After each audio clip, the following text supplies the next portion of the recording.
বন্যার্তদের নিয়ে ফেসবুকে মাশরাফির পোস্ট। ফেনী, কুমিল্লাসহ দেশের ১৩টি জেলা ভয়াবহ বন্যার কবলে পড়েছে। এতে পানিবন্দী ও ক্ষতির মুখে পড়েছেন ৩৬ লাখ মানুষ। এখন পর্যন্ত ৪ জেলায় ৮ জনের মৃত্যুর খবর পাওয়া গেছে। দেখা দিয়েছে মানবিক বিপর্যয়ে। শুক্রবার ২৩ আগস্ট এমন বিপর্যয়ে সামাজিক যোগাযোগ মাধ্যমে পোস্ট করেছেন মাশরাফি বিন মর্তুজা।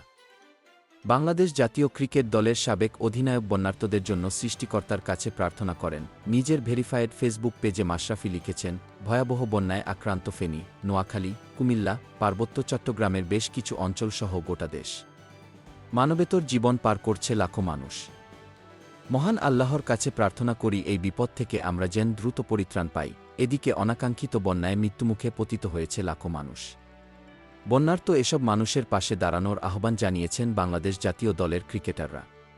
সামাজিক যোগাযোগ মাধ্যমে লেখালেখির মাধ্যমে দেশবাসীর কাছে আর্জি করেছেন তারা। বন্যায় ক্ষতিগ্রস্ত মানুষের প্রতি সমবেদনা প্রকাশ করেছেন তাওহিদ হৃদয়, নুরুল হাসান সোহান ও রিশাদ হোসেন। বন্যার্ত মানুষদের পাশে দাঁড়ানোর ঘোষণা দিয়েছেন মুশফিকুর রহিম, তাসকিন আহমেদ ও Soumya Sarkar. Golam Mostafa, desk report, BE news, Dhaka.